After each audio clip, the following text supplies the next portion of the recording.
Un requin bulldog juvénile sur 2 prélevé dans l'embouchure du stade en eau vive à Sainte-Suzanne. Reste un deuxième à capturer. Les filets sont déployés. À Sainte-Suzanne, 2 requins bulldog juvéniles aperçus à proximité du stade en eau vive. En début de semaine, nous vous en parlions dans ce journal. L'un d'eux a été prélevé ce matin par les pêcheurs du centre sécurité requin.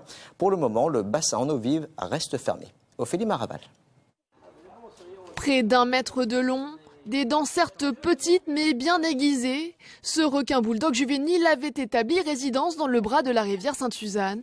Depuis hier, des opérations sont engagées pour prélever les 2 requins observés. Plusieurs filets sont installés. Ce matin, ça a été l'inspection des filets qui a été mis en place hier soir. Une inspection a été faite toutes les heures par les pêcheurs professionnels. Et ce matin, lors de l'inspection du premier filet qui a été mis en place, on a pu prélever le premier petit bulldog. Il fait environ 1 mètre. Et il a été pris donc ce matin dans le premier filet. À la continuité, on va essayer de faire l'inspection du deuxième filet et puis de faire le nécessaire pour essayer de capturer le deuxième. Et en effet, le deuxième requin semble avoir entamé une partie de cache-cache. Les 2 bulldogs se seraient introduits par l'embouchure de la rivière avant de se retrouver bloqués depuis 4 mois. Repérés et identifiés mercredi matin, le centre sécurité requin vient constater leur présence. Par mesure de sécurité, le prélèvement est décidé.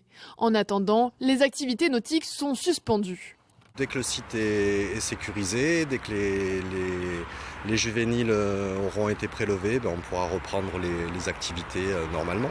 Avec le confinement, on a une grosse baisse d'activité et c'est important qu'on puisse rouvrir au plus tôt pour le public, pour les clubs, pour le pôle espoir de la Réunion. Enfin, c'est très important. Oui. Une fois pêchés, les 2 squales seront ensuite transférés à l'université pour une autopsie visant à améliorer les connaissances sur l'animal.